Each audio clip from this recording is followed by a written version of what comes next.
Hey guys, it's Adam. Long time no see. Life's kind of got in the way of a more routine, consistent uploading schedule, but I had a little free time, so I figured we'd crack open the great book of movie monsters once again. There is such a treasure trove of monster movies from the 50s and the 60s, and a recurring theme in a lot of them were the dangers of reckless scientific advancement. The world was fresh off of World War II and the first, and thus far only, knock on wood, deployment of a nuclear bomb. Now, while nuclear weapons kind of suck for like the planet and the future of the human race as a species and, just sort of peace of mind in general, they were wonderful as an origin for many a B-movie monster, as so many of them were spawned from nuclear radiation. Many of the B-movies during this time took a more scientific approach to their monsters as opposed to the more supernatural gothic monsters of the past like the vampires and werewolves. Today I'm going to talk about the top 10 terrifying transformations from the great book of movie monsters caused by reckless science experiments, mischievous mad scientists, and unfortunate circumstances involving the scientific unknown. So let's have some fun. What do you say?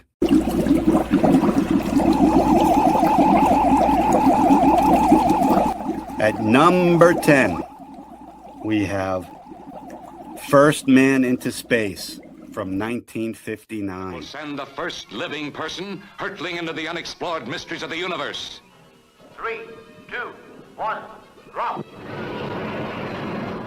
Y-13. Commence your turn immediately. No, sir, I'm going straight up.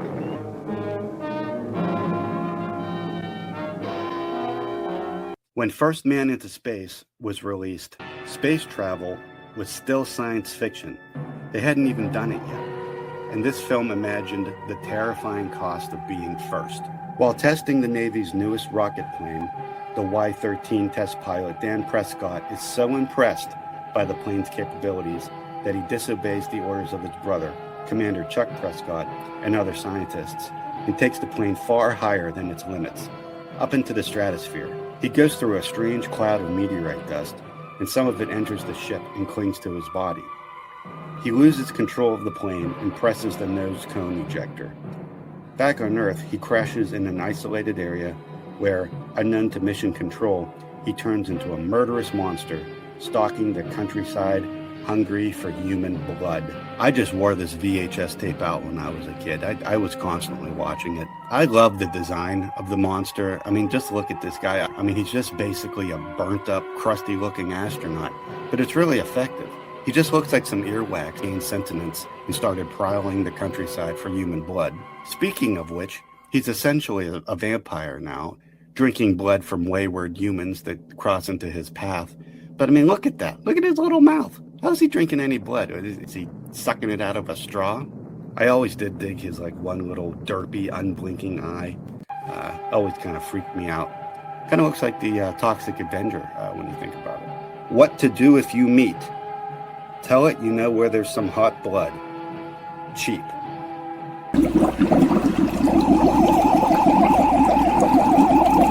At number 9, we have the Alligator People from 1959.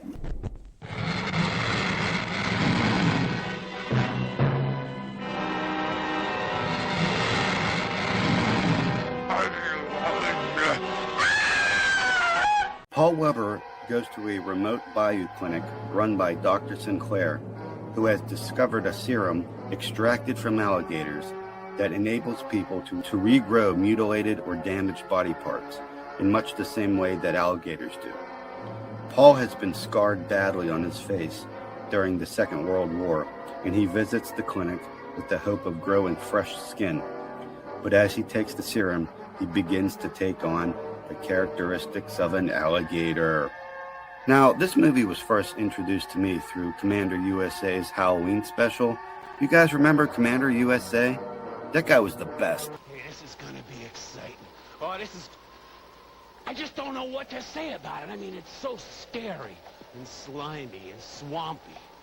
It's called the Alligator People. Oh, yeah, it's real neat. See, it's got Bruce Bennett and Beverly Garland, plus Lon Chaney Jr. Hey, what could be scarier than that, eh? The movie is a bit of a slow burn, with all the monster action happening in the last few moments, but they make great use of the eerie bayou swamp setting. I'm a sucker for Southern Gothic, and it's got some great atmosphere. Makeup legend Dick Smith is credited with helping with the gator makeup, and I have to think that it means the humanoid, scaly version of Paul, with, the kind of cracked reptilian skin, and not when he develops his big alligator head, because that thing just looks like a big action figure or something. It always warms my heart to see Lon Chaney Jr. in one of these films. Having him in it instantly gives your monster movie street cred, as far as I'm concerned. Here he plays a drunken bayou hunter who has made it his life's goal to eliminate every single alligator from the swamp. As a few years back, an alligator had bit his hand off, which really made him mad because that was his drinking hand. Dirty, stinking, slimy gators. But I ain't never gonna stop shooting gators. I'll kill an alligator, man, just like I'd kill any four-legged gator. I will say that we spend most of this movie waiting for Paul to go full alligator, and then once he does, he just kind of runs away and gets killed in quicksand. Pretty anticlimactic. This movie is one alligator man going on a rampage in an unsuspecting town scene away from being an all-time classic. What to do if you meet? Tell him you're a handbag manufacturer.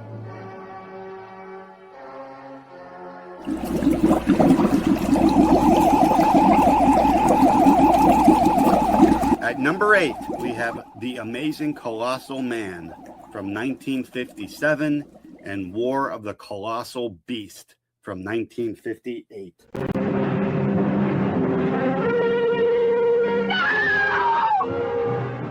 She's a girl who loved a man. A man who, in a flash, became a living threat to humanity.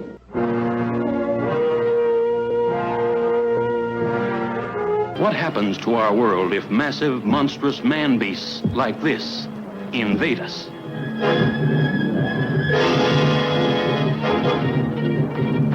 In The Amazing Colossal Man, Glenn Langan goes to rescue a man whose plane has crashed on the site of the world's first plutonium bomb explosion. Just as he reaches the man, the bomb goes off, charring him from head to toe and shooting radioactive rays through his body. He survives and his wounds heal. Then he begins to grow. He goes mad. So yeah, I kind of threw you a curveball there. 2 movies in the number 8 spot. There's a good reason for that, though. The transformation of this particular monster takes place between 2 different movies. In the first film, Glenn grows 50 feet in height due to exposure to radiation, but he doesn't get to his final form until the sequel, where he has survived the injuries he sustained at the end of the first movie, which results in a disfigured face and brain injuries. This is kind of an interesting case because the first film just feels like the first act of a movie. There's no real monster action. Glenn spends most of the movie being an emo in a big tent and then just kind of walks around aimlessly in a giant bath towel and then is just shot off of a bridge. The second film is only an hour long. It just feels like the second act of the movie, with Glenn, now a brain-damaged mongoloid, going on a rampage in Los Angeles and Hollywood, which results in him nearly killing a school bus full of children. He loses most of his intelligence and articulation in this movie, and he kind of reminds me of one of those giant freaky monsters from Attack on Titan. It's a Titan! It's amazing to me that Glenn's fall was nasty enough to make his actual skull protrude from his head. But somehow he was able to keep his loincloth on. That thing must be designed by NASA. Each of these movies are iconic in their own right, and not for nothing, but they also spawned my favorite episodes of Mystery Science Theater 3000. Again? I gotta do this? No! Etc., etc., etc. The horror. What to do if you meet. Yell out his name. Glenn! Glenn! Remind him that he's a person, not a monster. Enunciate clearly, as he has a hard time understanding things.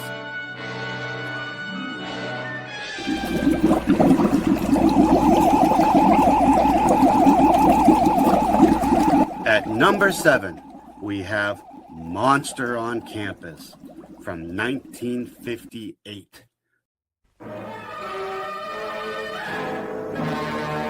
I say that if you were injected with this, you'd revert to a primitive anthropoid, physically as well as mentally.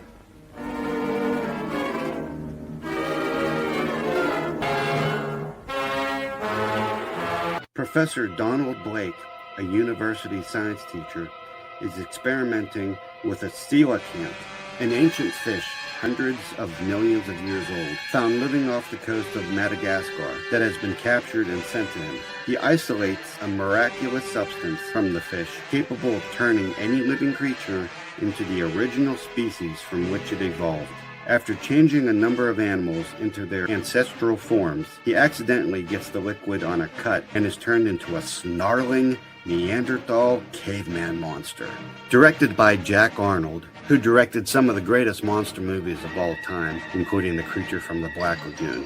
It's an incredibly fun, goofy little movie, which just so happens to be the greatest Were Neanderthal movie of all time. And no, wise guy, is not the only Were Neanderthal movie. Altered States did it too, and it almost made this list.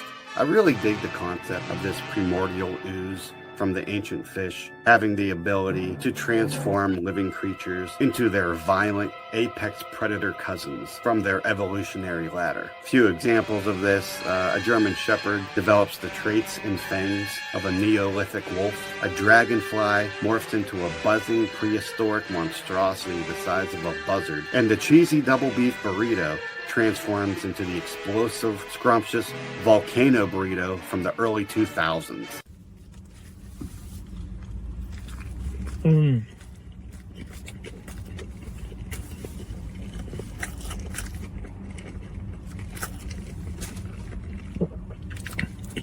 Delicious. Come on, Taco Bell. Let's bring this back as a permanent menu item. Please? The Neanderthal creature is clearly inspired by two of the absolute goats of the genre, Mr. Hyde and the Wolfman, which is evident during the transformation scenes. Overall, the look of the monster works pretty well. The close-ups showing the actor's face basically super glued to the mask doesn't do it any favors. What can you say? It's no Creature from the Black Lagoon, but it's a campy good time. What to do if you meet? Light a match. It's scared of fire.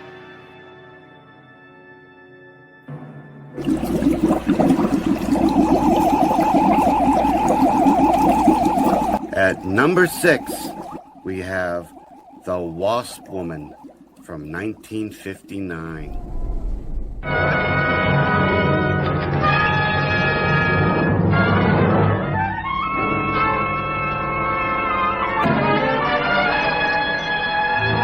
Wealthy and beautiful Janet Starlin is a multimillionaire who has earned her fortune as the head of an extremely successful cosmetics firm. Yet she is tormented by the idea that as she hits her mid-30s, she'll lose her looks. Cause who would buy cosmetics from a wrinkled old woman?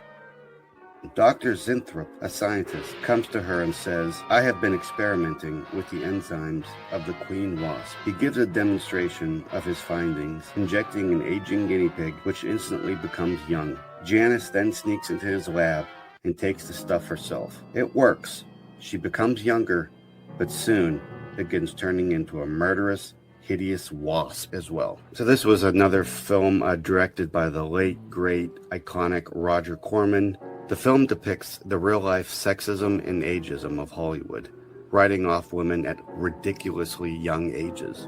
During this last watch, I was amused by how much it reminded me of The Substance in that regard. That movie really is this flick's spiritual successor. I really like the look of the Wasp Woman, especially her huge, bulging eyes. The only issue I have, as with so many of the monster movies during this time period, she just isn't in the movie all that much. I think it's pretty funny how Dr. Zinthrop injects an aging guinea pig with the serum in order to prove that it works. And to show that the de-aging properties work, it just changes into a rat, as if nobody would notice. Also, it's stated that the serum is made primarily by injecting the royal jelly of the queen wasp. That's like the main ingredient.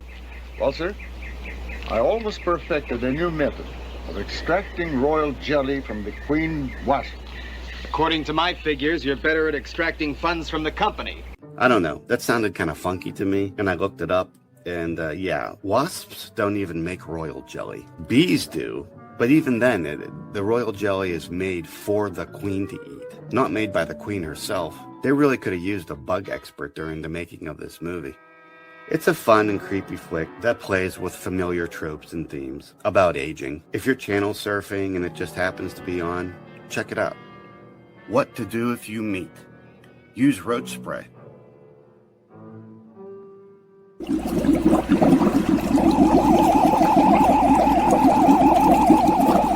Coming in at number 5, we have The Manster from 1962.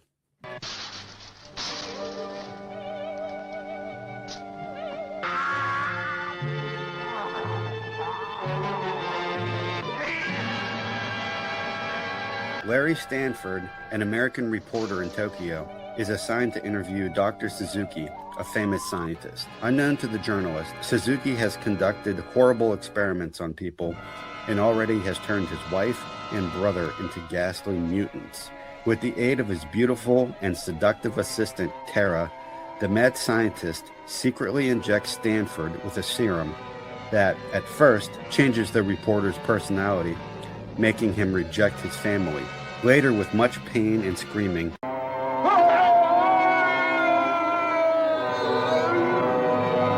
the reporter grows a second monstrous head and goes on a murderous rampage. I like the relationship between Larry and Dr. Suzuki in the beginning. It's strange for me to say, but they have a nice bro chemistry with each other. If you take away the fact that Suzuki is a deranged, sadistic mad scientist who has sacrificed the lives of his wife and brother for his scientific experiments, he seems like a good dude. Larry, as they say in Japan, kampai. As we say in America, bottoms up. Larry, I like you, and I'd like to show you more of Japan. Doc, you've got yourself a deal. Kampai. Bottoms up.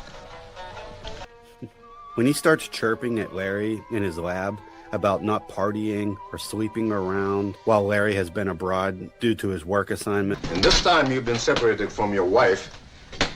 Have you been, that is to say, have you had any other kind of companionship? Well, I've been a good boy, if that's what you mean, Doc, but now maybe we are getting just a little personal. I'm sorry. It kind of feels like a setup for a buddy comedy. It felt like I was watching The Hangover Part 4, Tokyo Drift. You guys texted me, said you fucked up and looking too potty.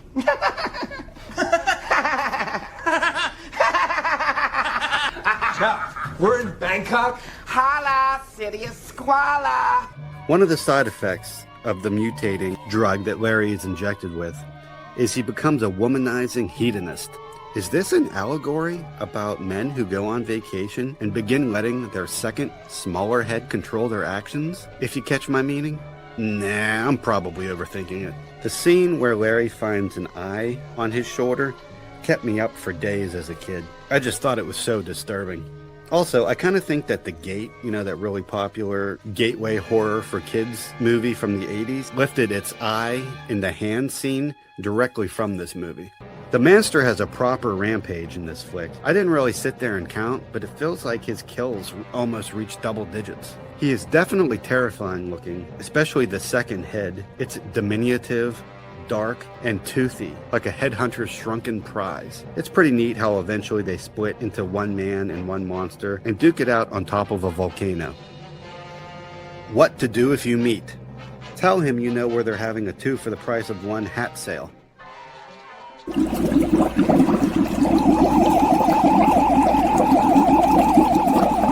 At number 4, we have The Hideous Sun Demon from 1959. A man who loved with fierce, demanding passion.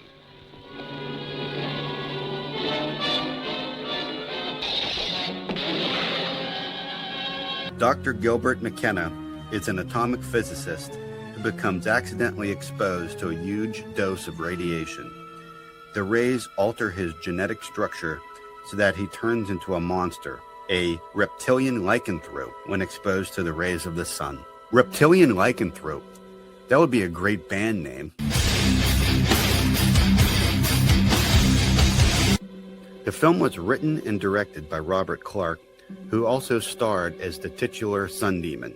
The concept of the sun demon is that he, quote-unquote, evolves backwards. You mean a human being could evolve backward through time to become some sort of prehistoric creature? So he's kind of a scaly cousin to Monster on Campus. Actually, kind of think of it, that would have been a great crossover movie. I love that he's basically just a reverse werewolf. I mean, that's got to be what the pitch was when selling this movie, where instead of our hapless protagonist having to avoid the rays of the moon, he has to avoid the sun to prevent transformation. Now, this shouldn't be that hard, to just stay indoors.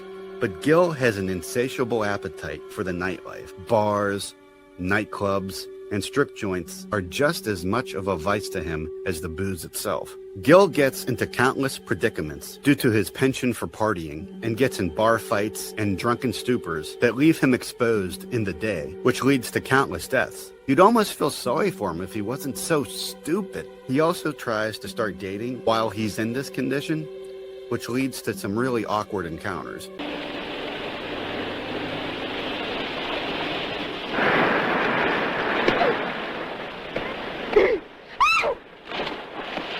That's assault, brother. Pretty silly movie, but while you can rip the script and acting, you can't rip the sun demon himself.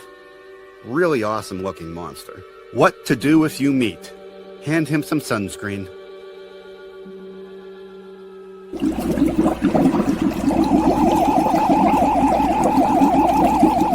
At number 3, we have Swamp Thing from 1982. The Adventures of the Swamp Thing. The comic book legend lives. Alec Holland is a top scientist working on a secret project in the Everglades. A new kind of substance is invented that has the explosive properties of nitroglycerin and can make things grow many times their normal size. Its cells are something never seen before on Earth. Vegetable cells with the nucleus of an animal cell, created through DNA manipulation. A group of terrorists, led by the evil Arcane, break into the lab and steal the formula. Alec Holland tries to fight back, but is thrown to the floor and covered with the secret formula. He bursts into a weird flame and runs from the lab into the swamp. Arcane's men kidnap Alice and the formula. But outside in the swamp, a strange transformation is taking place. Alec Holland is being turned into the Swamp Thing. I must have watched this 100 times as a kid. I had it on the same VHS tape as The Goonies and The Last Starfighter. At the time, I had absolutely no idea that this slimy, green bean-looking guy had his own long-running comic book, or that he occasionally rubbed elbows with Batman and Superman. It's kind of crazy to think about. This was the 5th film by iconic horror director Wes Craven, whose next film project after this would be the little-known film A Nightmare on Elm Street. This movie had such a weird, somber, almost sad tone to it. Some really amazing cinematography showing sprawling swamps with sunlight penetrating through tree branches. The visuals used to mesmerize me as a kid. The bad guys in this used to scare the crap out of me. They were truly scary. But Dr. Arcane, played by Louis Jordan, is one of my favorite mad scientists. He's so charismatic. He has the aura of a Bond villain. The creepiest part about the serum to me is how it amplifies a person's natural qualities. So while Swamp Thing keeps his intelligence, but becomes extremely powerful and one with nature, that's not always the outcome. For example, when one of Arcane's stooges takes the serum, it produces terrifying results. It shrinks him down half his size with pointy ears and a misshapen skull. This scene is absolutely burned into my brain. It totally freaked me out when I was a kid. Arcane takes the serum and he becomes a mindless armadillo lion creature. It's truly bizarre. That's why the prospect that scared me the most about taking this serum is learning who you really are. Like, you could take it and turn it into some smart, strong as hell creature like the Hulk, but you're just as likely to turn into a giant dick with legs or something. It's not one of Wes Craven's best films, but it's probably my favorite of his. It's a really weird movie, but weird in the best possible way. What to do if you meet? Only evildoers need fear. The Swamp Thing works for the good in the good old USA.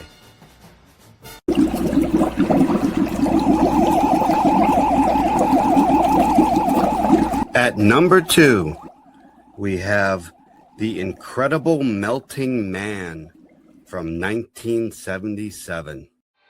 Astronaut Stephen West was returning from outer space. But something terrible had happened. Stephen West had turned into a creature. Come prepared. Colonel Stephen West, astronaut, has been sent on a spaceflight to Saturn.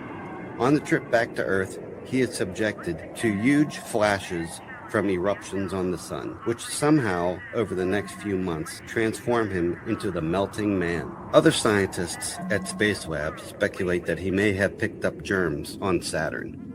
So, without a doubt, this movie has the most repulsive monster on the list.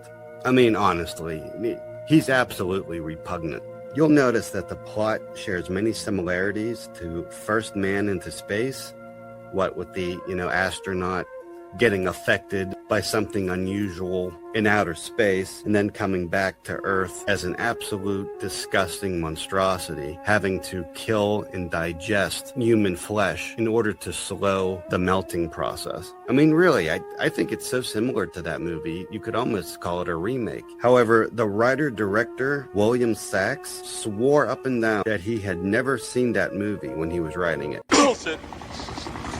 Makeup legend Rick Baker provided the gory makeup effects for the film, and the effects are just so gross, with West's flesh getting soupier and soupier throughout the movie, just falling off in slimy chunks.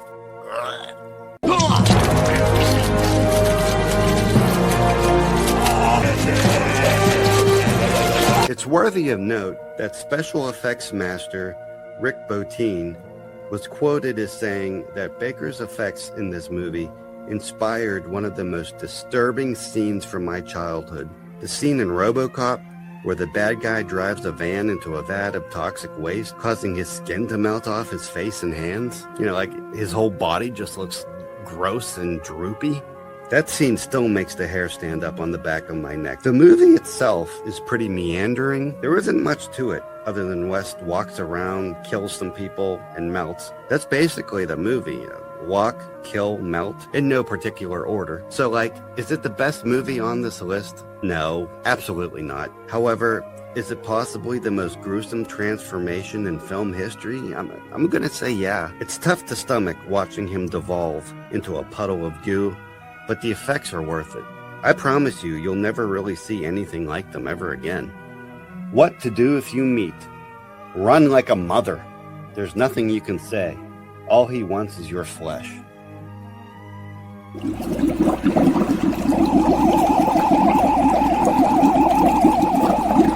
At number 1, we have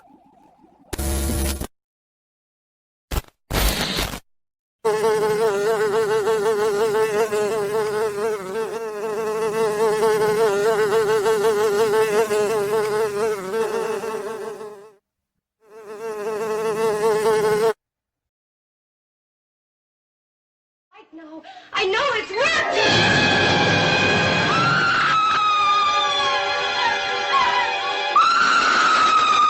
It's far beyond anything your mind could ever conceive. Andre Delambre, a scientist, is experimenting with transmitting matter by collapsing and transferring the atoms of solid objects and reassembling them at another location. Deciding to test the device on himself, Andre doesn't see that a tiny fly has zipped into the chamber with him. He transmits himself, but when he reassembles across the room in another chamber, he discovers that he and the fly have been scrambled together. He now has the giant head and arm of a fly.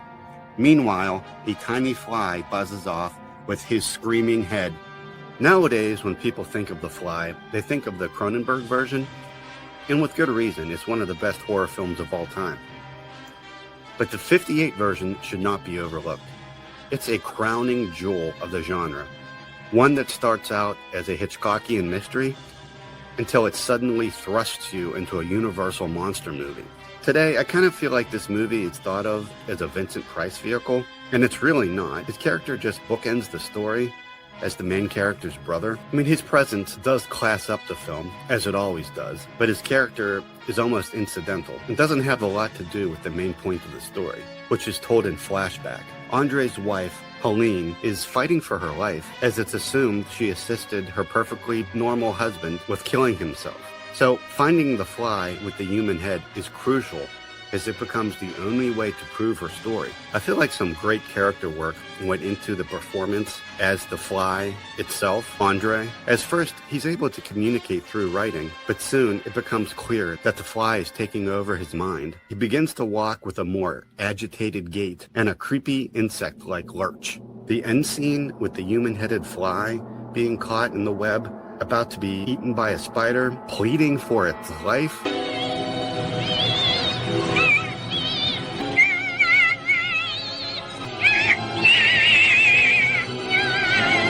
is still, to this day, one of the most disturbing things I've ever seen. What makes it even more disturbing, to me personally, is that it isn't clear who is pleading. Like, is it Andre, since he has his head? Since Big Andre with the fly head still seemed to have his own mind and intellect, the implication to me is that it's the actual fly, the insect fly, pleading for its life.